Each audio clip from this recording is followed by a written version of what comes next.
कहानी की शुरुआत एक सीसीटीवी कंट्रोल रूम से होती है, जहां दो लेडीज एक यंग न्यू वर्कर के बारे में बात कर रही होती है, जो बंद कमरे में भी धूप वाला चश्मा लगाकर बैठा था। तभी सबको कैमरे में दो चोर भागते हुए दिखते हैं और वो वर्कर अपने बॉस को इस बारे में बताते हैं और इमीडिएटली पुलिस को इस बारे में इन्फॉर्म कर देते हैं। ऑफिस के सीसीटीवी कैमरे पर सब उन चोरों को ट्रैक करने की कोशिश करते हैं, लेकिन वो चोर जल्दी से भाग गए थे, इस वजह से वो ट्रैक नहीं हो पाते। जब किसी को भी वो चोर नहीं दिखता तो सब लोग उदास हो जाते हैं, लेकिन तभी वो काला चश्मा पहनने वाला वर्कर एक क्लिप दिखाता है जिसमें वो देखता है कि वो दोनों चोर गली में छुपे हुए थे। पुलिस इमीडिएटली उसको पकड़ लेती है। उस वर्कर का नाम योंगजिंग बू होता है। उसकी आईज में एक प्रॉब्लम थी कि वो सब चीजों को स्लो मोशन में देखता था और अपनी आईज की इसी कमी की वजह से उसने चोरों के तेज भागने के बावजूद भी उनको देख लिया था। इसके बाद सीन शिफ्ट होकर पास्ट में चला जाता है, जहाँ हम देखते हैं कि जोंग बू 5th क्लास का स्टूडेंट होता है और वो अपनी बचपन की फ्रेंड बोंगसू मी के साथ एक रेस में पार्टिसिपेट करता है। और ये वही टाइम होता है जब जोंगबू को पहली बार स्लो मोशन में दिखना स्टार्ट हुआ था। और जब उसके पेरेंट्स को ये बात पता चलती है तो वो उसको डॉक्टर के पास लेकर जाते हैं। डॉक्टर उसकी आईज चेक करता है और बताता है कि जोंगबू की आईज को एक रेयर डिजीज हुई है जिसका नाम डायनेमिक विजुअल इक्विलिटी है, जिसकी वजह से जोंगबू चलती हुई चीजों को बहुत बारीकी से देख सकता है, जैसे वो दुनिया को स्लो मोशन में देख रहा हो। अपनी बात को साबित करने के लिए डॉक्टर एक बेसबॉल को जोंगबू की तरफ फेंकता है और वो बॉल को आसानी से कैच कर लेता है। डॉक्टर सियोक जोंगबू की आईज के आराम के लिए उसको हमेशा धूप वाला चश्मा पहनने के लिए बोलता है। जोंगबू की आईज के बारे में पता चलते ही उसके फादर पैसा कमाने के लिए अब्रॉड चले जाते हैं, जिससे कि वो जोंगबू की आईज को ठीक करा सके। जोंगबू अपनी मदर और बहन के साथ रहने लगता है। उसका मानना था कि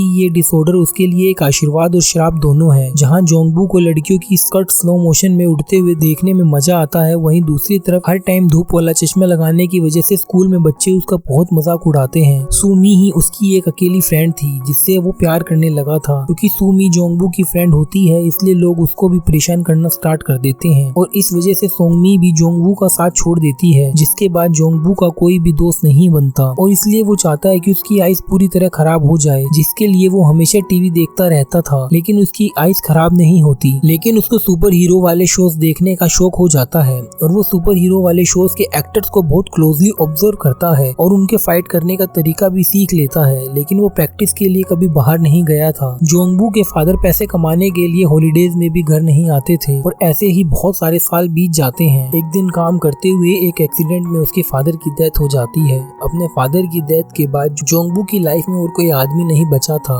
और तब उसको डॉक्टर सियोक याद आते हैं और वो उन्हें मिलने के लिए जाता है। डॉक्टर सियोक जोंगबू को अपने घर से बाहर निकलकर जॉब करके और अपनी फैमिली की हेल्प करने के लिए कहते हैं और इसी के बाद जोंगबू सीसीटीवी कंट्रोल रूम में जॉब करने लग जाता है और यहाँ से सीन शिफ्ट होकर फिर से प्रेजेंट में आ जाता है, जहाँ पर जोंगबू को खुद से बात करना अच्छा लगता है और उसको स्क्रीन पर लोगों को देखना अच्छा लगता था, क्योंकि इससे उसको अपने सुपर हीरो शोज की याद आती है जो बचपन में वो देखा करता था, लेकिन इनमें सभी लोग मेल एक्टर्स थे। एक दिन उसका साथी वर्कर जिसका नाम बियोंगसू होता है अपने बॉस से जॉन के बारे में पूछता है। वो कहता है कि जॉन बहुत कम बोलता है और किसी से बात नहीं करता। वो अपने बॉस से कहता है कि वो जोंगबू का ख्याल रखेगा क्योंकि वो एक अच्छा और टैलेंटेड लड़का है। उस दिन के बाद से बियोंग जोंग के साथ ही बैठने लग जाता है। बियोंग काम के दौरान उससे बात करने की कोशिश करता है, लेकिन शाय होने के कारण जोंगबू उसकी बात का आंसर नहीं करता और अपना सर हिला देता है। जोंगबू कैमरा मॉनिटर करते हुए ये काउंट करता है कि एक पर्टिकुलर जगह पर पहुंचने के लिए लोगों को कितने कदम चलने पड़ते हैं। बियोंगसू को ये सब बहुत वियर्ड लगता है, लेकिन वो कभी इस बारे में जानने की कोशिश नहीं करता और ना ही उससे कुछ पूछता। जोंगबू से बातचीत बढ़ाने के लिए बियोंग उससे पूछता है क्या तुम्हारी कोई गर्लफ्रेंड है। इस पर जोंगबू को सूमी की याद आ जाती है। इसके बाद जोंगबू सूमी से मिलने उसके घर चला जाता है, जो अब बड़ी होकर एक ब्यूटीफुल लड़की बन गई थी। लेकिन सूमी के घर में पैसों की बहुत दिक्कत थी और उसका कर्जदार उससे लड़ाई करता है और उससे अपना घर बेचकर उसका कर्जा उतारने के लिए कहता है। जोंगबू उसको दूर से ही देखता है लेकिन उसके पास नहीं जाता। उस दिन के बाद से वो डेली सूमी को कैमरे में देखने लगता है और उसका डेली रूटीन याद कर लेता है। सूमी रोज रात को एक कॉफी शॉप में सोडा पीती है और जोंगबू भी फिर यही करने लगता है। उस दिन के बाद से वो डेली सूमी को कैमरे में देखने लगता है और उसका डेली रूटीन याद कर लेता है। जोंगबू देखता है कि सूमी रास्ते में एक बेकार सोफे को देखती है और अगले दिन जोंगबू उस सोफे को उस कॉफी शॉप के सामने रख देता है, जिससे कि सूमी उस पर बैठ जाए। रात को फिर सूमी की नजर उस सोफे पर पड़ जाती है, लेकिन वो इतना ध्यान नहीं देती और उस पर बैठ जाती है। अगले दिन सूमी तेज बारिश की वजह से बस स्टॉप पर स्टक हो जाती है। जोंगबू बियोंग को लेकर सूमी की हेल्प करने के लिए जाता है। वो हीरो की तरह उसके ऊपर अम्ब्रेला खोलकर उसको बारिश से बचाने का ट्राई करता है, लेकिन वो जोंगबू को लफंगा कहकर वहाँ से चली जाती है। इसके बाद जोंगबू बियोंग के साथ डॉक्टर सियोक के पास जाता है और उनको सुमी को इम्प्रेस करने का तरीका पूछता है। डॉक्टर उसको सुमी को फ्लावर्स देने के लिए कहते हैं। अगले दिन सुमी को एक म्यूजिकल ड्रामा में ऑडिशन के लिए जाना होता है, लेकिन वो लेट हो जाती है और इसलिए वो मैनेजर को कॉल करती है और उसके कहने पर रास्ते में ही अपना ऑडिशन स्टार्ट कर देती है। सुमी इतना अच्छा गा रही होती है कि रास्ते में चलते सभी लोग उसको देखने लगते हैं। जोनबू भी एक बुके लेकर वहीं पहुंच जाता है। सुमी का गाना खत्म होते ही जोंग भी उसको बुके देता है, लेकिन वो कहती है कि वो इस बुके की जगह जहर लेना पसंद करेगी और इतना कहकर वो वहाँ से जाने वाली होती है। तभी जोंगबू उसको उसके नाम से बुलाता है और अपना introduction as a school friend देता है, लेकिन वो कहती है कि उसका नाम बोंगसुमी नहीं बल्कि योंगसुमी है। यहाँ जोंग को पता लगता है कि वो इतने दिनों से किसी गलत लड़की का पीछा कर रहा था, लेकिन अब बहुत देर हो चुकी थी क्योंकि अब जोंगसू उससे प्यार करने लगा था। उसी शाम को फिर से ये एक दूसरे से टकराते हैं। जहाँ सुमी शॉपिंग से वापस आ रही होती है, वो जोंगसू से अपने शॉपिंग बैग्स उठवाती है। जब जोंगसू वहाँ से जाने लगता है तो वो पूछती है कि तुम बोंगसुमी को क्यों ढूंढ रहे हो। इस पर वो कहता है कि वो उसे बचपन से प्यार करता है। अगले दिन सीसीटीवी के मॉनिटर पर जोंगसू सुमी को किसी से फोन पर बात करते हुए देखता है, जो उसको बताता है कि वो म्यूजिकल ड्रामा में सिलेक्ट हो गई है। और ये सुनकर सुमी रोड पर ही खुशी से उछलने लगती है और जोंगबू उसको मॉनिटर में देख रहा होता है। इसके बाद सुमी एक रेस्टोरेंट में अपने सिलेक्शन का छोटा सा सेलिब्रेशन करने के लिए जाती है। सुमी देखती है कि जोनबू उसको बाहर से खड़ा होकर देख रहा है और इसलिए वो उसको अंदर बुला लेती है। वो दोनों बातें करते हैं और फिर सुमी उसको अपनी म्यूजिक स्क्रिप्ट दिखाती है और फिर वहीं थोड़ा रिहर्सल भी करने लगती है। जोंगबू उसको कांग्रेट करता है और फिर उसको भी अपना टैलेंट दिखाता है। रेस्टोरेंट में फिर सभी लोग जोंगबू पर एक साथ स्पॉन्ज फेंकते हैं, जिसको जोंगबू इजीली कैच कर लेता है। अगले दिन जोंगबू सुमी के घर के बाहर चक्कर लगाते हुए अपने स्टेप काउंट कर रहा होता है। बियोंग मॉनिटर पर ये देखकर समझ जाता है कि जोंगसू रास्ता याद करने की कोशिश कर रहा है। जब सुमी काम पर से वापस आती है तो वो देखती है कि जोंगसू उसका वेट कर रहा होता है। वो दोनों बातें करते हैं और बातों ही बातों में सुमी को पता लगता है कि जोंगसू सीसीटीवी सेंटर में काम करता है, जहाँ से वो लोगों को देखता रहता है। वो दोनों उसी कॉफी शॉप के सामने रुकते हैं जिसे सुमी हमेशा देखती है। सुमी कहती है कि उसको कॉफी शॉप के ओनर पर क्रश है और उसके पास कार भी है। जोंगसू को उस ओनर से जेलस फील होता है और वो उसको काफी देर तक घूरता रहता है। अब जोंगसू डिसाइड करता है कि वो सुमी को इम्प्रेस करने के लिए उसको कार में घुमाएगा। जोंगसू अपने ऑफिस में सबसे पूछता है क्या किसी के पास कार है और अगर है तो उसको एक दिन के लिए रेंट पर दे दो, लेकिन अनफॉर्चुनेटली किसी के पास भी कार नहीं होती। एक दिन घर वापस आते हुए सुमी को उसका कर्जदार मिल जाता है और उसको डराता धमकाता है और कहता है कि अगर उसने जल्दी उसके पैसे वापस नहीं किए तो वो उसका जीना हराम भी कर सकता है। लेकिन तभी वहाँ जोंगसू और बियोंग आ जाते हैं और सुमी को उस आदमी से बचा लेते हैं। अब जोंगसू वापस सीसीटीवी सेंटर चला जाता है तो सुमी एक कैमरे के सामने खड़े होकर जोंगसू को हेल्प करने के लिए थैंक यू कहती है, क्योंकि वो जानती थी कि जोंगसू उसको देख रहा होगा। शाम को वो दोनों फिर से एक पार्क में मिलते हैं, जहाँ वो काफी देर तक बातें करते हैं। जोंगसू उससे पूछता है कि अगर उसको कार मिल जाए तो वो क्या करेगी। सुमी कहती है कि वो उस कार में बैठकर समुद्र किनारे जाया करेगी, क्योंकि जोंगसू को कार नहीं मिली थी, इसलिए वो एक बस में रोज ट्रैवल करके उसके ड्राइवर से दोस्ती कर लेता है। उसने उस ड्राइवर को कैमरे पर बहुत बार बेसबॉल खेलते हुए देखा था, इसलिए एक रात को वो भी उसको बेसबॉल में ज्वाइन कर लेता है। उसके बाद उससे बात करते हुए जोंगबू उसको अपने दिल की बात बता देता है और उसको अपनी हेल्प करने के लिए रिक्वेस्ट करता है और वो मान भी जाता है। अगले दिन बियोंग, बस ड्राइवर और जोंगसू सुमी को बस स्टैंड से पिक करके समुद्र दिखाने के लिए ले जाते हैं और इसके लिए उनको बहुत दूर जाना था। जोंगसू सुमी को इम्प्रेस करने के लिए जो भी कर रहा था उससे सुमी धीरे धीरे एक्चुअल में इम्प्रेस हो रही थी और जोंगसू को पसंद भी करने लगी थी। लेकिन तभी रास्ते में बॉर्डर पुलिस उसकी बस को रोक देते हैं और उससे लोकल बस को दूसरे शहर में जाने से रोक देते हैं। सुमी गुस्से में उन पुलिस वालों से फाइट करने लगती है। फिर बियोंग उसको शांत करता है। उसकी सारी मेहनत बेकार हो जाती है क्योंकि उनको सी देके बिना ही वापस आना पड़ता है। अगले सीन में हम देखते हैं कि जोंगसू का बॉस ऑफिस में सबको बताता है कि शहर में लेडीज को उठाने के केसेस बढ़ रहे हैं, इसलिए सभी को ज्यादा अलर्ट रहने की जरूरत है। तभी जोंगसू मॉनिटर पर सुमी को देखता है जो सडनली गायब हो जाती है। जोंगसू बहुत डर जाता है और भागकर उस जगह पर जाता है जहां उसने सुमी को देखा था। वहां जाकर जोंगसू को पता चलता है कि सुमी ने उसके साथ मजाक किया था, क्योंकि वो ये देखना चाहती थी कि जोंगसू उसको बचाने के लिए आएगा या नहीं। सुमी जोंगसू के चश्मे को हटा देती है और फिर वो दोनों किस करते हैं। जोंगसू सुमी को छोड़ने के लिए घर जाता है और इस बार सुमी उसको अंदर आने के लिए कहती है। सुमी देखती है कि कर्जदार उसके घर आए होते हैं और उन्होंने उसके घर की सारी चीजों को बिखेर रखा था। कर्जदार सुमी को धमकाते हैं। जोंगसू आवाज सुनने पर आगे बढ़ता है, लेकिन सडनली उसकी आंखें धुंधला जाती है और वो नीचे गिर जाता है। उन लोगों के वापस जाने के बाद वो दोनों बातें करते करते फैला हुआ सारा सामान उठाते हैं, जिसमें जोंगसू को वो ड्राइंग मिलती है जो उसने स्कूल टाइम में सुमी के लिए बनाई थी। यहाँ सुमी उसको बताती है कि वो नहीं चाहती थी कि जोंगसू उसको बचपन वाले रूप में पहचाने और इसलिए उसने जोंगसू से अपनी रियल पहचान छुपाई थी। जोंगसू ये सुनकर चुप हो जाता है, जबकि सुमी स्माइल करते हुए उसको ड्राइंग दिखाने लगती है। अगले दिन जोंगसू डॉक्टर सियोक के पास जाता है और उसको बताता है कि उसकी आईज अब धुंधली हो गई है। डॉक्टर सियोक उसको बताता है कि उसकी बीमारी अब और भी ज्यादा बढ़ रही है और जल्दी ही वो पूरी तरह से ब्लाइंड हो जाएगा। जोंगसू पहले से जानता था कि वो ब्लाइंड होने वाला है और इसलिए उसने पहले ही सारे स्टेप काउंट कर लिए थे, जिससे कि ब्लाइंड होने के बाद भी उसको दिक्कत ना हो। एक तरफ जोंगसू अपनी आईज की वजह से परेशान होता है, वहीं दूसरी तरफ सुमी को अपने कर्जदारों की चिंता हो रही होती है। एक दिन सुमी अपना घर बेचकर अपना सारा कर्ज चुका देती है, लेकिन अब वो बेघर हो गई थी। जोंगसू सुमी को अपने सामान के साथ एक शॉपकीपर से बात करते हुए देखता है। तभी उसके साथ काम करने वाली लेडी एक कार को नोटिस करती है जो उसी एरिया में बार बार चक्कर काट रही होती है जहाँ सुमी होती है। उस लेडी को उस कार पर शक होता है और इसलिए वो इमीडिएटली अपने बॉस को इस बारे में बता देती है। पुलिस को भी इमीडिएटली इन्फॉर्म कर दिया जाता है, लेकिन तभी वो कार एकदम से गायब हो जाती है और सुमी भी उसी टाइम जोंगसू को दिखना बंद हो जाती है। जोंगसू अब टेंशन में आ जाता है और वो अपनी साइकिल लेकर सुमी को बचाने के लिए निकल जाता है, लेकिन रास्ते में ही जोंगसू की आइस पूरी तरह से खराब हो जाती है और उसकी टक्कर एक कार से हो जाती है। बियोंग कैमरे में ये सब देखकर जल्दी से जोंगसू की हेल्प करने के लिए जाता है। इधर एक अनजान आदमी सुमी के पास आता है और उसके हाथ पकड़ लेता है। इससे पहले कि वो सुमी को कहीं ले जाने लगे तभी भागते हुए जोंगसू वहाँ आ जाता है। इसी दौरान वो किडनैपर वहाँ से भाग जाता है और जोंगसू का एक बस से एक्सीडेंट होते होते बचता है। तभी पुलिस भी वहाँ आ जाती है और क्वेश्चनिंग के लिए सुमी को अपने साथ ले जाती है। जोंगसू रास्ते में अकेला रह जाता है और तभी बियोंग उसकी हेल्प के लिए उसके पास आ जाता है। जोंगसू अपने दोस्त का हाथ पकड़कर अपनी आइस पूरी तरह से खराब होने की वजह से रोने लगता है। इस एक्सीडेंट के कुछ दिन बीत जाने के बाद सुमी अपनी लाइफ में बिजी हो जाती है और जोंगसू को कांटेक्ट नहीं कर पाती। जब भी उसको जोंगसू की याद आती है तो वो सीसीटीवी कैमरे में देखने लगती है। कुछ महीनों के बाद सुमी को जोंगसू उसके फेवरेट कॉफी शॉप में दिखता है और वो खुश होकर उसके पास जाकर हाय करती है, लेकिन जब वो जोंगसू को वॉकिंग स्टिक निकालकर दूसरी साइड जाते हुए देखती है तो वो शॉक रह जाती है। सुमी उसका पीछा करती है और एक आर्ट गैलरी में पहुंचती है, जहां वो देखती है कि वो पूरी आर्ट गैलरी जोंगसू की बनाई हुई है और उस पूरी आर्ट गैलरी में सुमी की ही पेंटिंग लगी हुई है। अब जोंगसू को अकेले में ये बोलते हुए दिखाया जाता है कि भले ही उसकी आइस पूरी तरह से खराब हो गई है, लेकिन सुमी उसको अभी भी याद है। अगले दिन सुमी फिर से जोंगसू का पीछा करती है और जोंगसू उससे पूछता है कि वो कहाँ जाना चाहती है। सुमी समझ जाती है कि जोंगसू उसको महसूस कर सकता है। वो दोनों एक दूसरे को हग करते हैं और यहीं पर ये कहानी खत्म हो जाती है। अगर आपको इस मूवी की एक्सप्लेनेशन पसंद आई तो इस वीडियो को लाइक जरूर करें और अपने दोस्तों के साथ शेयर करना ना भूलें और हमें कमेंट सेक्शन में बताएं कि आपको इस मूवी का एक्सप्लेनेशन कैसा लगा। और ऐसे ही और भी इंटरेस्टिंग मूवीज की एक्सप्लेनेशन देखने के लिए हमारे चैनल को सब्सक्राइब करें और बेल आइकन को दबा दें ताकि आने वाली वीडियोस की नोटिफिकेशन आपको टाइम टू टाइम मिलती रहे। और अगर आप अभी और भी इंटरेस्टिंग मूवीज की एक्सप्लेनेशन सुनना चाहते हैं तो नीचे दिए गए 2 वीडियोस में से क्लिक करके किसी पर भी सुन सकते हैं। अभी के लिए अलविदा दोस्तों, हम फिर मिलेंगे न्यू वीडियो में न्यू मूवी की एक्सप्लेनेशन के साथ। तब तक के लिए